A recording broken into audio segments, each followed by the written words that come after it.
Let's see.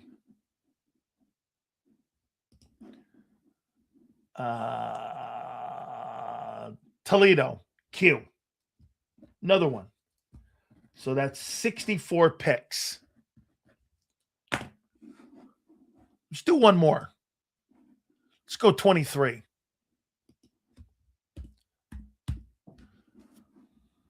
(2023). Let's see.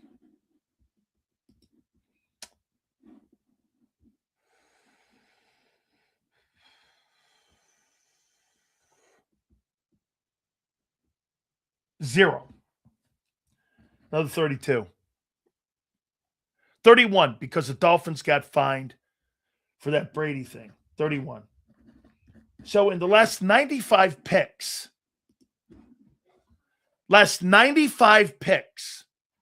2 players have been drafted from non-Power 5. Are you going to draft a player coming up in the upcoming draft from a non-Power 5? When only 2 players? And one of them was exceptional. The other one was marginal. And that's only going to get worse. This coming year, there'll probably be, so get this, since 2023, you'll probably get that kid from Toledo go. So you'll probably have in the last 4 years, 127 players drafted, and 3 of them will come from non-Power 5.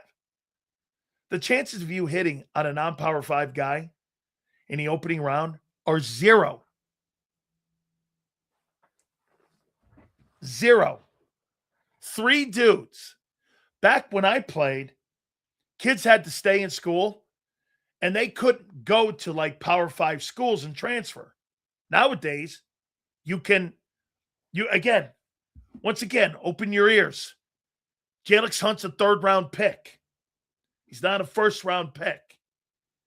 After the 2nd round, you're going with your talent scouts and who you think's the best player available. And that might be from a smaller school. You're going to take less chances with the 1st-round picks. Game was different then. He couldn't transfer. If Ben Roethlisberger played in today's college football, he wouldn't have finished his career at Miami of Ohio. He'd probably be some Big Ten school, either Ohio State or Michigan, because of the money and the fact he's a scumbag. He's not going to stay at Miami of Ohio. Why would he? Smaller schools is for later in the draft. You're not drafting kids out of like Jalix Hunt has turned out to be a good pick. Well, we think. Still have to go out and prove it. And, had a nice year a year ago, but I saw Nolan Smith have a fine year or a couple games the previous year. After the 3rd round, you're going with athleticism and traits. Probably. You're going best player available, who you think the best guy is. As a matter of fact, Piers, I'd say this. After here's the upcoming draft.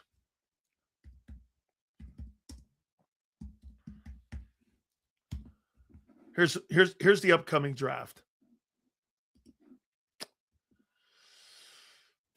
Mendoza's not a 1st pick, but he's going to go number 1, which helps. Reese, Magawa, Bailey. I don't think Jeremiah Love is a sandbox guy. I don't see anything special on him. What did he do this last year that made you think he was not Genty? He didn't play a big-time schedule.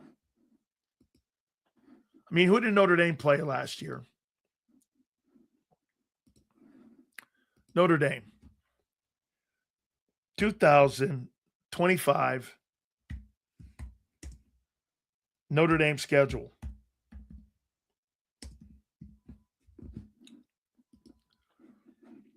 Miami shut his ass down. He had 33 yards rushing. Let's see. They got beat by Miami. They got beat by the Aggies. So he played Purdue, a bad Arkansas team, a bad Boise team, an okay NC State team, a good Southern Cal team, a very bad Boston College team, a decent Navy team, a okay Pitt team, a horrible Syracuse team, and a horrible Stanford team. I mean, his competition level is not very big. I mean, Notre Dame doesn't play the schedule of teams they once played. They've dummied down that schedule. Not very good. I mean, I don't know. He looks like Genty to me. The kid Freeling, OT.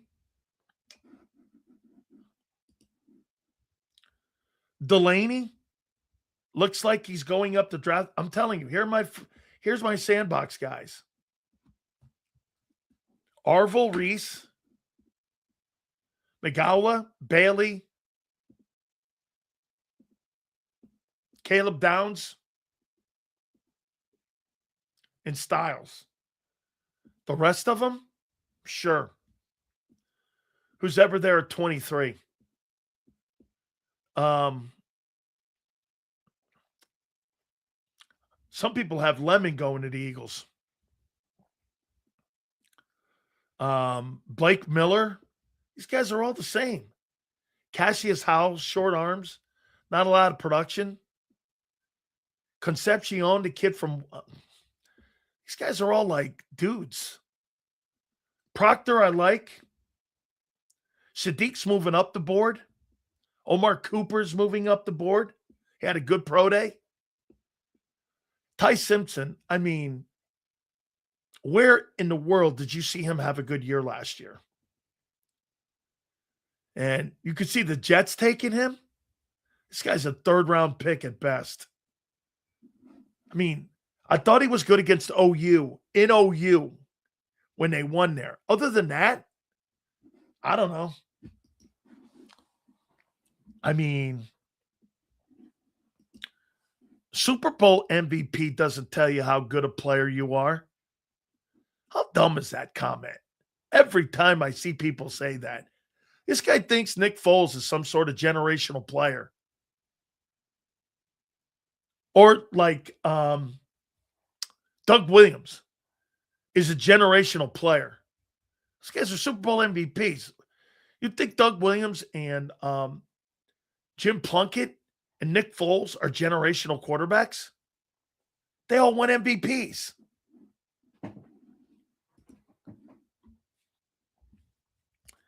That logic says no HBCU players are capable of playing. Let me tell you something about this comment here, and I agree with you. That logic says that no HBCU players are capable of playing in the NFL. Well, I'll tell you something about the HBCU players. I could go to the NFL Hall of Fame, and I would put an HBCU Hall of Fame together, and I'm telling you, with Walter Payton running the ball, Jerry Rice catching the football, these are all HBCU guys. You're trying to tell me that there's no black kids in those conferences that can't play in the NFL? Well, wait a minute. Travis Hunter started at Jackson State, and he was the second player taken. You're telling me that guy can't play in the NFL? I disagree. And the National Football League doesn't scout the HBCU schools. Okay? I'm a la machine. Mel Blount, Neas Williams, all played at HBCU schools. Robert Brazil, Art Shell, Gene Upshaw, Curly Culp, all them dudes, man. All played at HBCU schools. Jackie Slater, shit, dude. Too Tall Jones, all them guys played at HBCU. If you're saying that HBCU doesn't produce, you're out of your tree. I'm saying the NFL doesn't scout the black schools like they used to. And they don't go into those programs like they did, like Al Davis did. You think there's any coincidence that you had like like Cliff Branch and Shell and Upshaw that all came out of those programs. I mean, look at the Steeler teams back in the 70s. They were, many of them came from those black colleges. Okay? We had Greg Coleman on, and Greg Coleman was one of my dearest friends, is a HBCU Hall of Famer. And he loves the fact that I constantly promote FAMU. He's on my X account. FAMU, Bethune-Cookman, those are some of my favorite colleges because they have great football tradition. Some of the best tradition in the history of football is in the black conferences. Grambling, Eddie Robinson, all them guys. Tremendous. They just don't do enough recruiting. If you're telling me out of all those schools, not one black kid can play in the NFL, I don't agree with that. But yet you'll go to North Dakota State and you'll recruit a kid out of North Dakota State and say that guy can play in the NFL. Okay, well, I don't agree with that. I just think you got to get off your asses and go and recruit those black colleges. You're not getting great coaching there. Many of those kids don't want to leave home.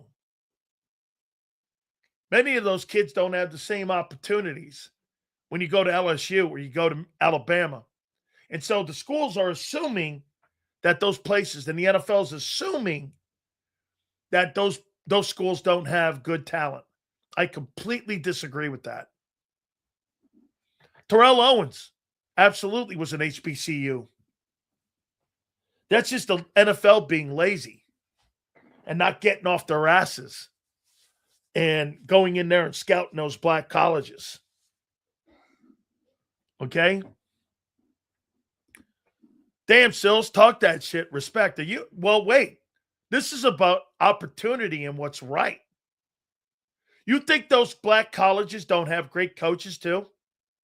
You want to know why the National Football League doesn't have great assistant coaches? Because they don't do their work. They don't give opportunity. I got a kid that's coaching at, let's just say, Grambling or at FAMU or at Bethune-Cookman. He's been there 10 years. Why don't you go hire that guy, bring him into the NFL as a wide receiver coach or running back coach or an O-line coach? Bring that kid in and bring that man in so you can elevate him and teach him more and have greater players around him and see what that guy can do. You want to put more black head coaches in the NFL? Go to HBCU and hire some of those assistant coaches and put them in the NFL instead of sitting there hiring your white boys and your white friends.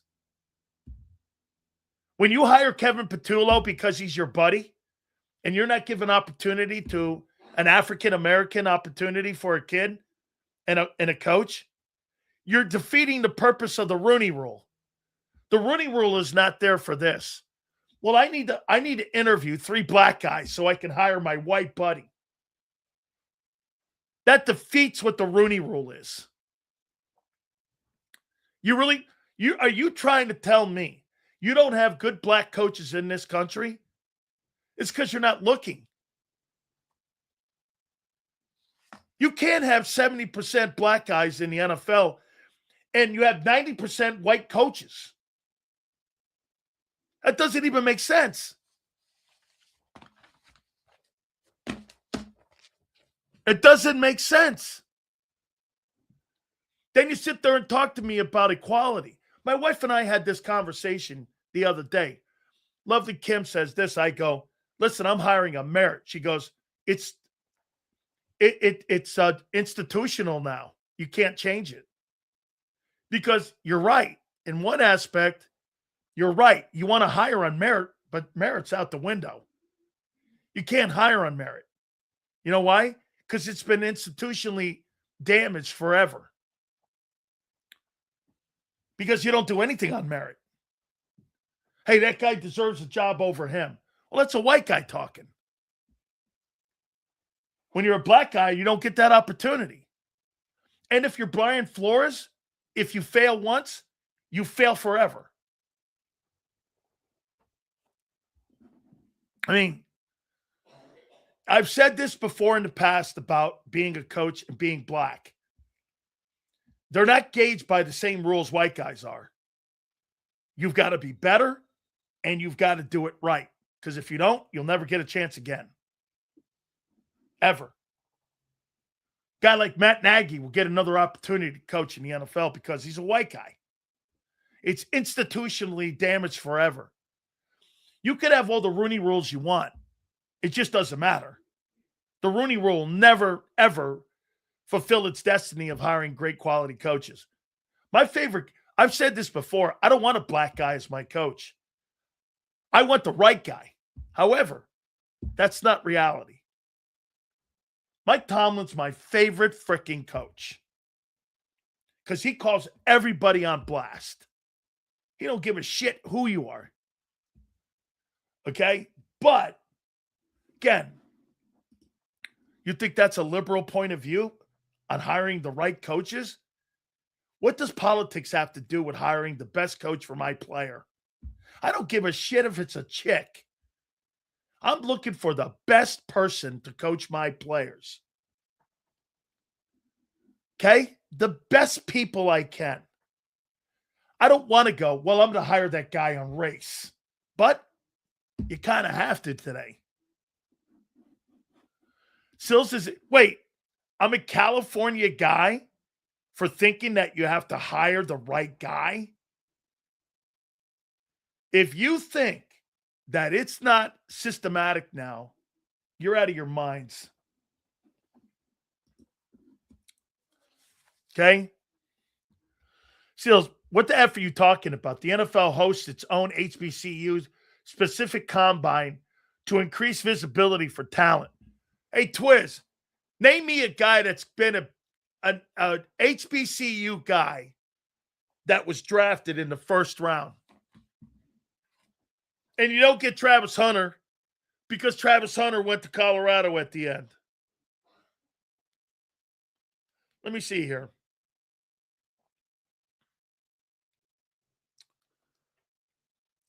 Here, let me go. Hold on. What year was the last HBCU player drafted in the first round of the NFL draft?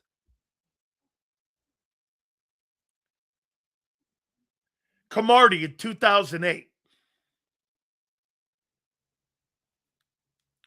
2008 is the last HBCU player drafted. Okay? Look at this. You sound like a white chick, Sells. A white chick? What's a white? What?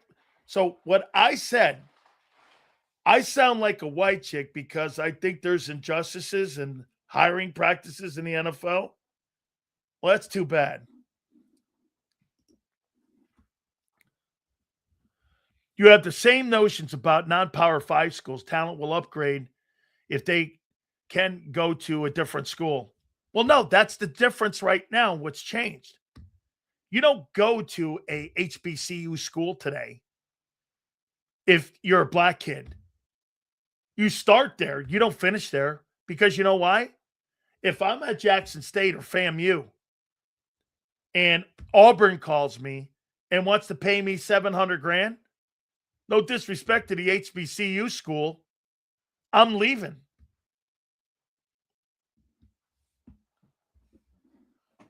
Gotcha, man. All good. Heard a guy talking about, Nil said, image. Imagine winning a Super Bowl and then all the players can go where they want. Sills, thank you for the super. I love when you speak the truth. You nailed this one, Sills. Yeah, if you don't think that there's great quality coaches in the HBCU level, I know there are. I know many of them. Bernard Clark coaches at one of the HBCU schools. He was a teammate of mine, Tiger. And you know what he's constantly telling me? You know why Doug Williams? Do you know why Doug Williams quit coaching? I'll tell you exactly why Doug Williams quit coaching. So Kentucky called him and said, we have a great interest in hiring you as the head football coach at Kentucky. He called me that night. You know what he said? Boosters called the president of the university and said, we are not hiring a black coach at Kentucky. Doug Williams never coached again. Says I've had it. Says I had it. And that's why he's been an executive with the Washington Commanders. He just threw his hands up and said, I'll never get a chance to coach anywhere. Because they don't want a blackface being the head of. By the way, how many black coaches are in the Southeastern Conference right now coaching college football? Does anybody know? Ask yourself this. How many black coaches are coaching in the Southeastern Conference football-wise right now? Anybody know?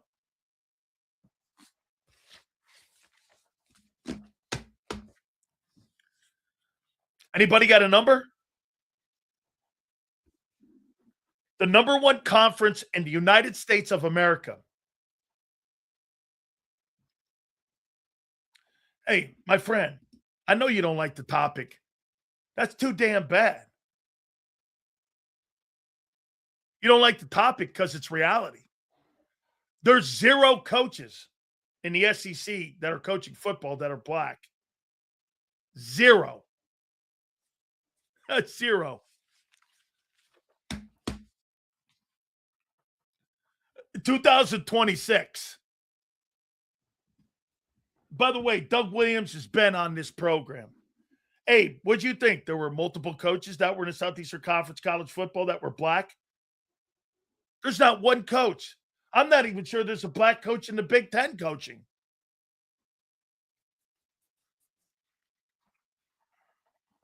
I mean, most powerful conferences in America, and they don't do a good enough job in coaching. You don't think that, hey, Abe goes, I had no clue. That's what we do here, my friend. Think about that. The Big Ten and the Southeastern Conference have no black coaches coaching college football. You think that's normal? Seriously. You think that's normal?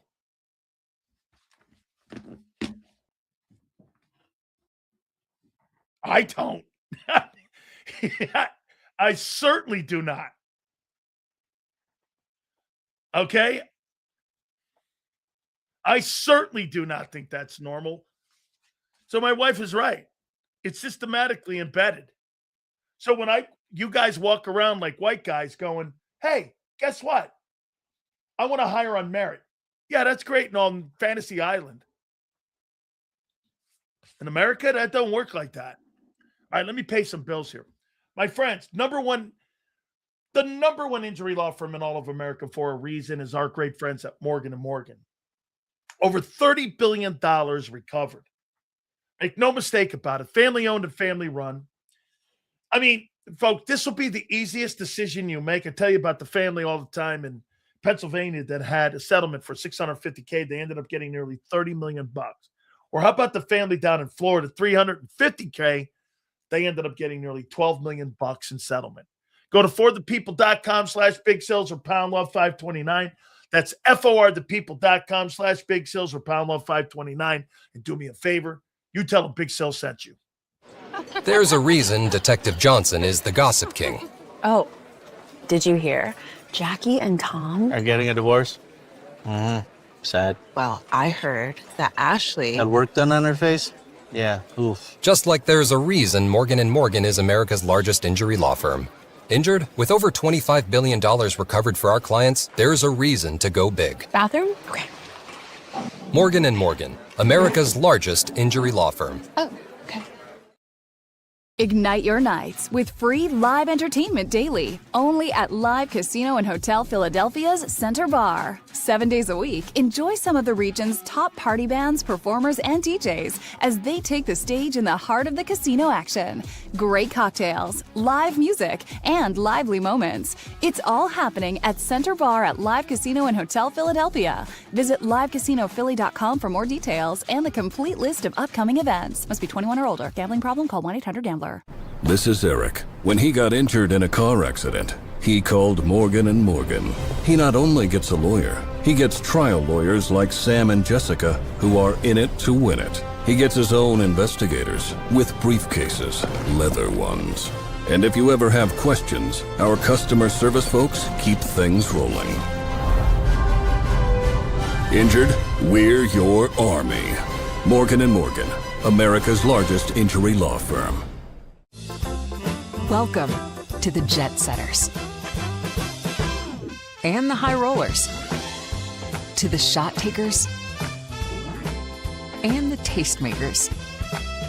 Welcome to the Viewfinders, the Thrill Seekers, and the Night Owls.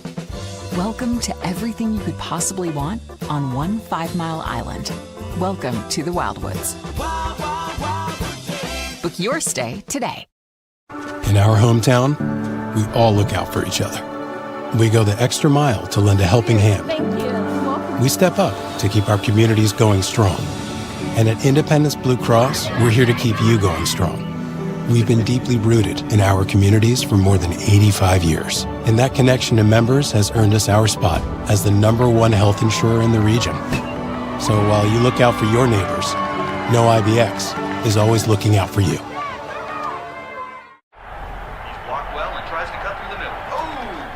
Your gut says Miami is going to win, and you should take the over. Your gut also said your NFT selfies would only go up in value. They didn't. But your head is on Sports Grid and knows the QB is in concussion protocol. The backup has a 45 QBR against the zone coverage. The New York D has the most sacks in the league. So yeah, trust your head. It's smarter to be on Sports Grid. EAGLES, Eagles.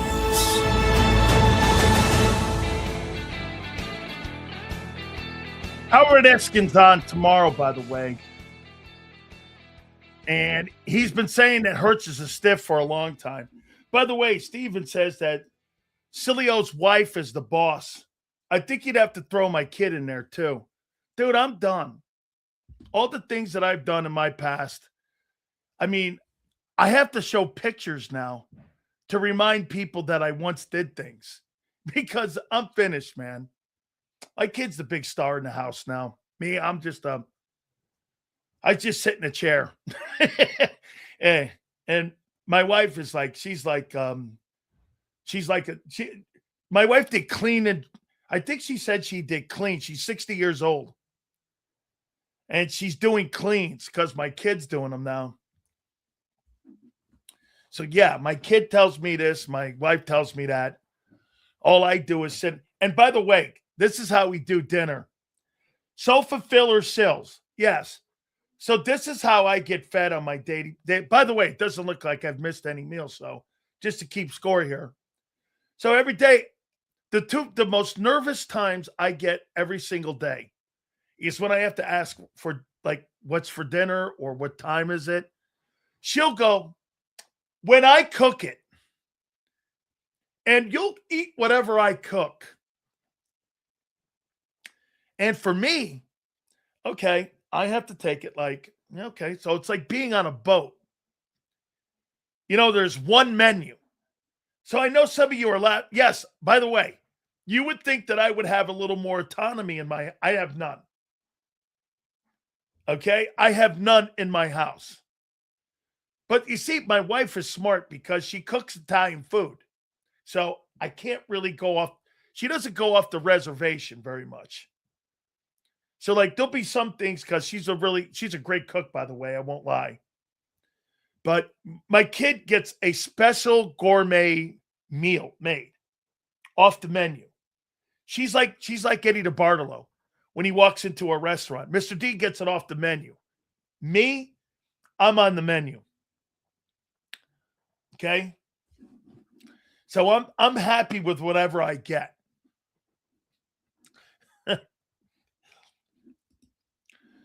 Sales open the DDP. Oh my God. So DDP, Diamond Dallas Page, text me about Xander. Diamond Dallas Page text me, and so did Goldberg. They text me about 3 days ago. Diamond Dallas Page goes, you never opened up the workout, did you? And I go, no. He goes, do you really want to be fat like that? And I go, well, I'm kind of enjoying myself.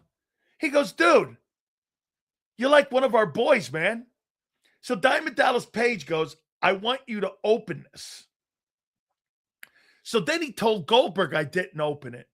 And he goes like this, damn, Sills, you used to be one of the strongest people in America. And now I go, yeah, well, now I'm a Corona drinker. He goes, you drink Coronas? I go, yeah. He goes, do you do any workout anymore? I go, absolutely none. He goes, so you totally gave up? I go, yep. After I blew out all my burster sacks in my elbow, I stopped doing it. I said, that's that. I'm out. Okay. I'm out. My kid's the big weightlifter now. She jumps up on boxes and shit. She's really a great athlete. Actually, my old lady's a great athlete too.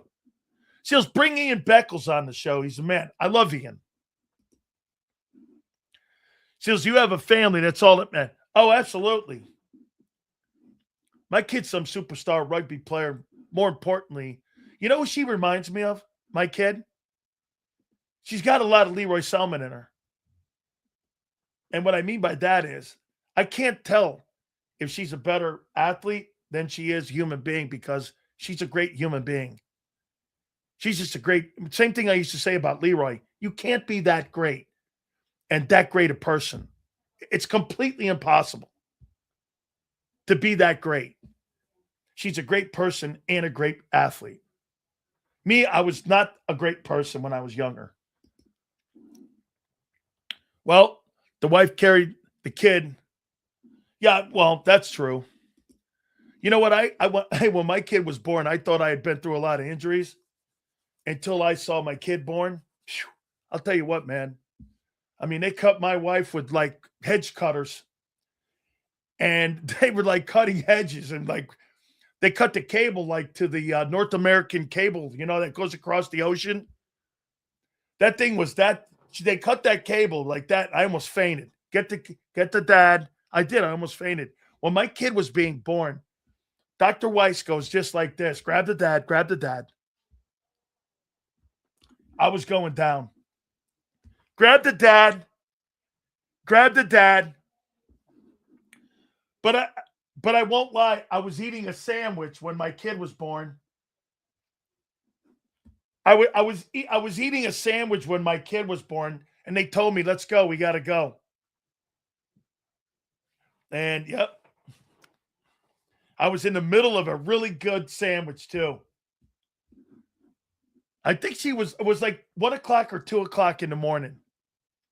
And we're all sitting there. Got to put my sandwich up. Sure enough, I go in there. And all of a sudden, my wife, I had never seen my wife's hair so sweaty. And she looked at me, man, and I was like, holy shit.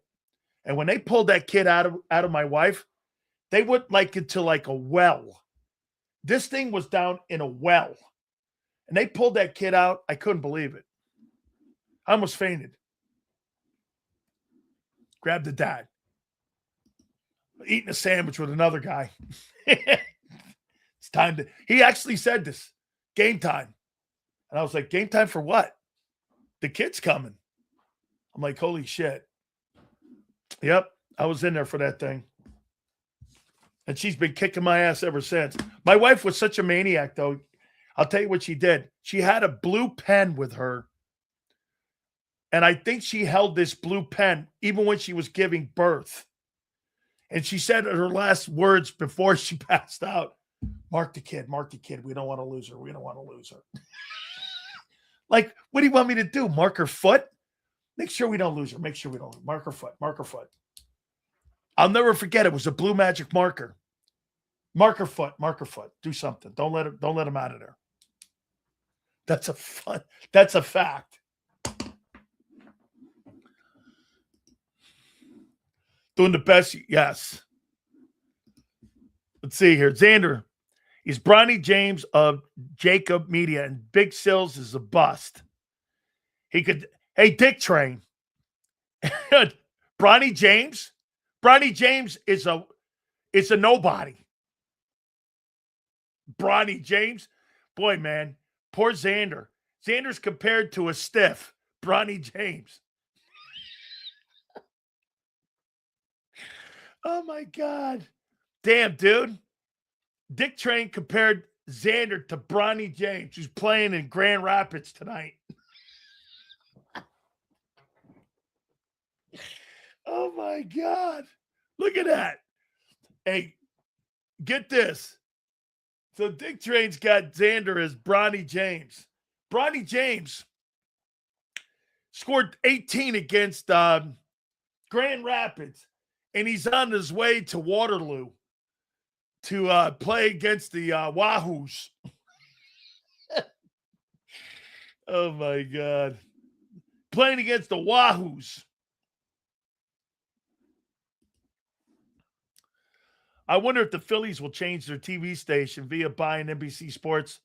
Oh, they bought it? Is that right? I wonder if the Phillies will change their TV station via buying NBC Sports Philadelphia outright from Comcast or switch to MLB like the other teams for their game distribution. They'll probably go to MLB.TV, which, by the way, it's being distributed now through ESPN.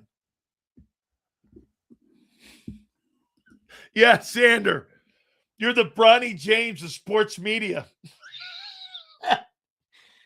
Holy cow. I'm sure Big Z really appreciates Dick Train coming to bat for him the way he did. Bronny James. Oh, my God. Bronny James. Sills is a bust. Xander's the Bronny James of JAKIB. My God. Oh, man. Just like Marshall. Some of them takes ain't that hot. So, what round do you think the Eagles draft a quarterback?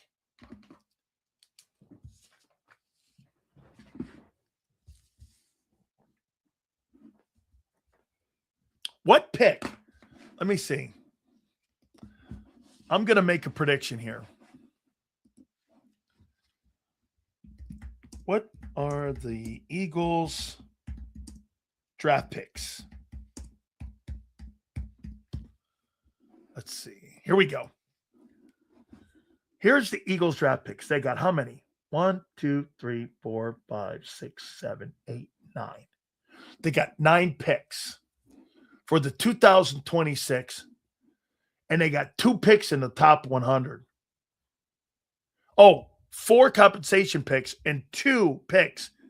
So they got 6 picks in the top 100. Is that right? 1, 2, 3, 4, 5, 6. No. They've got 1, 2, 3, 4 picks in the top 100. So, hey, Sills, I hope to see you at the home opener in Philly. It would be amazing to chop it up with you, big man. Thank you very much. Big Z, how you doing? Thank you. Thank you. I wonder who they're going to open with. No Musmeyer. Hold on. Here's the quarterbacks I have. Garrett Nussmeier, LSU quarterback. Drew Allar, Penn State quarterback. Cole Payton, North Dakota State, the home of Carson Wentz. Who do the Eagles draft and with what pick?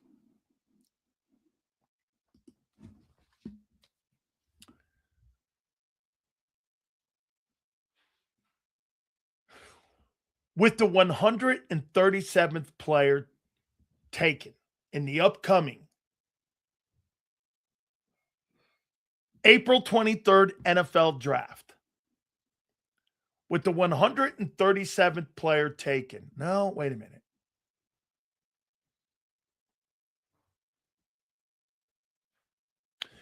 With the 114th player taken, 4th round, the Philadelphia Eagles take a quarterback. And I'm saying they take the Penn State quarterback. And I think he'll be there. And that's who they're going to draft.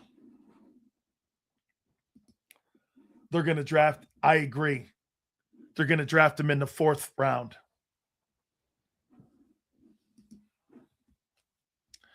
I'm saying if they don't get him, they'll wait. He's available in 2nd or 3rd.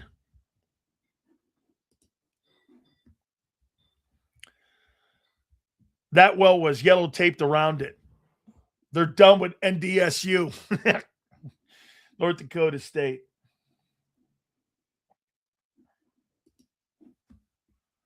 I can't see taking a late quarterback in this draft. Oh, I can. My money's on Altmaier in the 6th or 7th. No way. They're going to take a kid in the 4th round. By the way, if they took a quarterback in day 2, that's all you'll need to know. I think they could draft a quarterback in the 3rd round at 98. You imagine taking a quarterback in the 3rd round? That's all you need to know.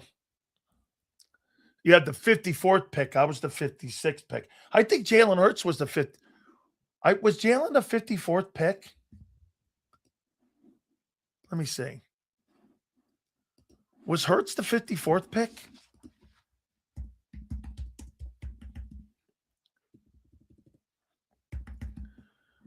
Ford versus Hurts. Let's see.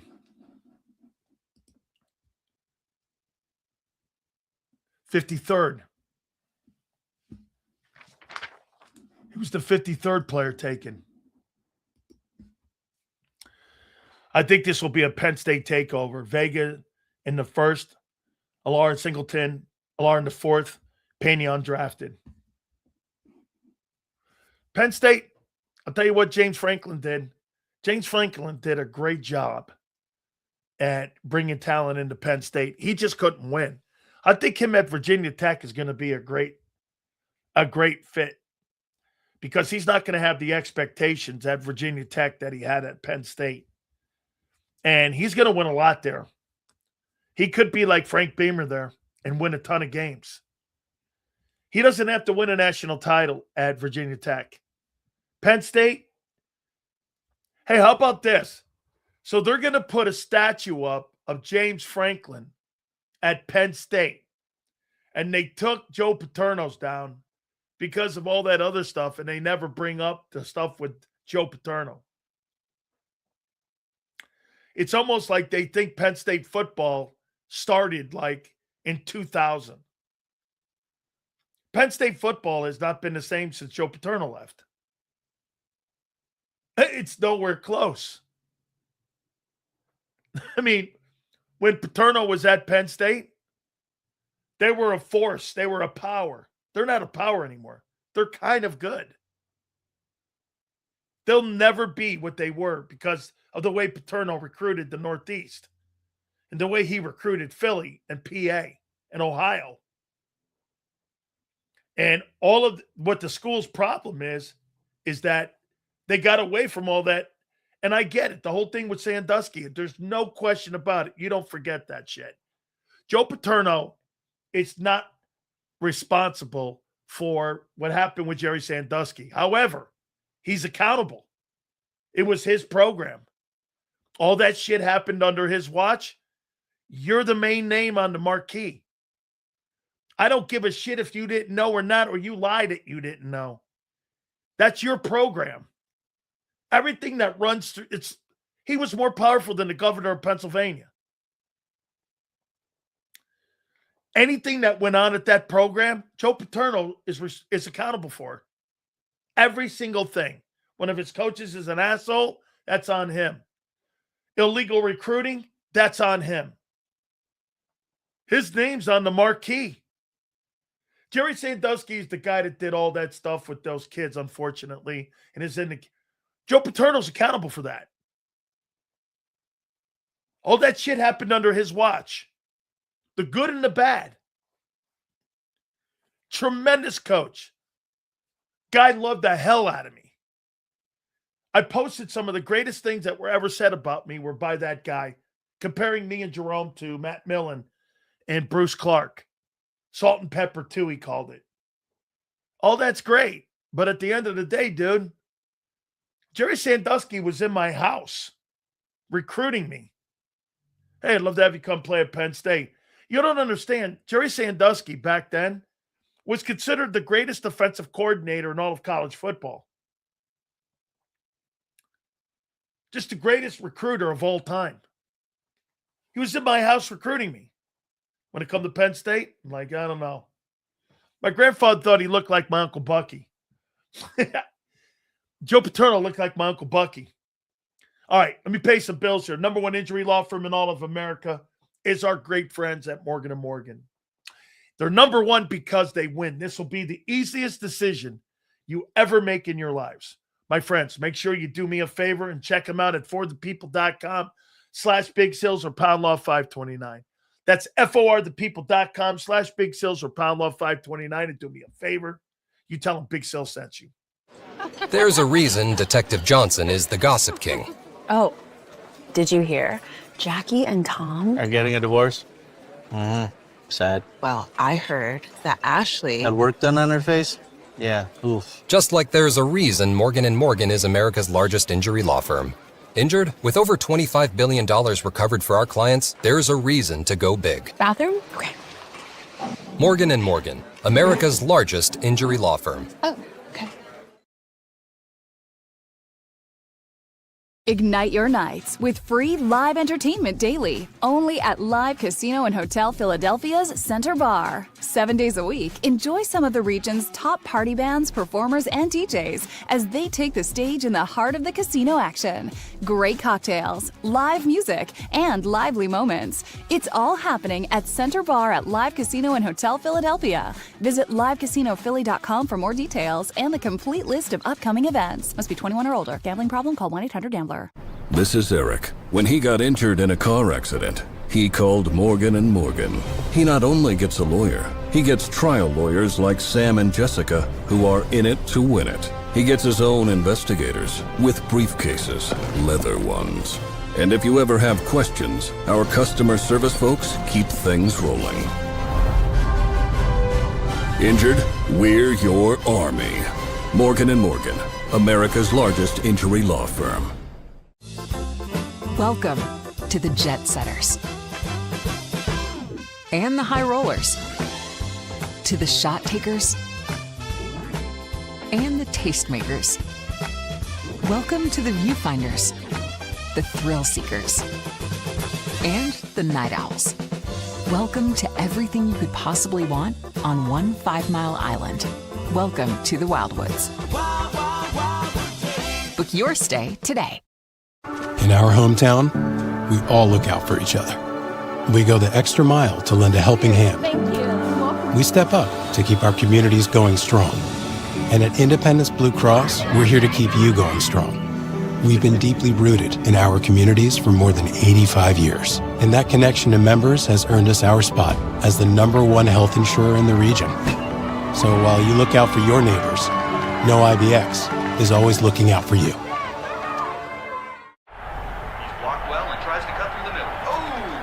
Your gut says Miami is going to win, and you should take the over. Your gut also said your NFT selfies would only go up in value. They didn't. But your head is on Sports Grid and knows the QB is in concussion protocol. The backup has a 45 QBR against the zone coverage. The New York D has the most sacks in the league. So yeah, trust your head. It's smarter to be on Sports Grid. EAGLES. Eagles.